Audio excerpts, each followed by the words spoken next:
नमस्कार दोस्तों, आज के इस वीडियो में हम पढ़ेंगे section 40 of Indian contract act. Indian contract act का सेक्शन 40 डील करता है person by who promise is to be perform.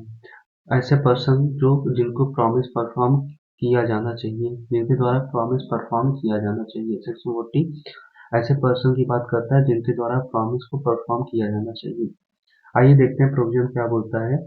If it appears from the nature of the case, अगर किसी कॉन्ट्रैक्ट के नेचर से अपीयर होता है कि जो कॉन्ट्रैक्ट है उसमें इंटेंशन ऑफ पार्टी का इंटेंशन है कि कॉन्ट्रैक्ट परफॉर्म किया जाना चाहिए, should be perform by the promiser himself, कि वो कॉन्ट्रैक्ट प्रॉमिसर के द्वारा खुद परफॉर्म किया जाना चाहिए। तो उस केस में प्रॉमिसर को कॉन्ट्रैक्ट खुद परफॉर्म करना पड़ेगा। लेकिन अदर केस में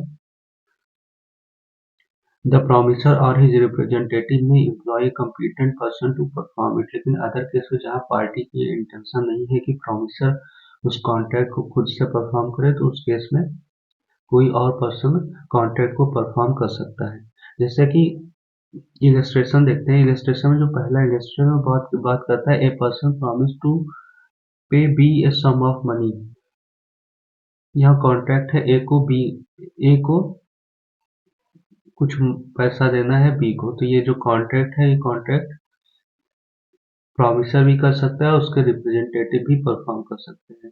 लेकिन जो बी इलस्ट्रेशन बी है, A promises to paint the picture for B, they must perform his promise personal. तो सेक्शन बी इलस्ट्रेशन बी वो बात करता है कि ए प्रॉमिस करता है बी के लिए पिक्चर पेंट करने की। तो यहाँ पे जो कॉन्ट्रैक्ट का नेचर है वो पर्सनल है, तो इसमें प्रॉमिसर को खुद उस कॉन्ट्रैक्ट को परफॉर्म करना पड़ेगा। इसलिए पर्सनल सर्विसेज के केस में रिप्रेजेंटेटिव प्रॉमिसर के परफॉर्म नहीं कर सकते, उसको केवल प्रॉमिसर को ही परफॉर्म करना पड़ेगा उस कॉन्ट्रैक्ट को।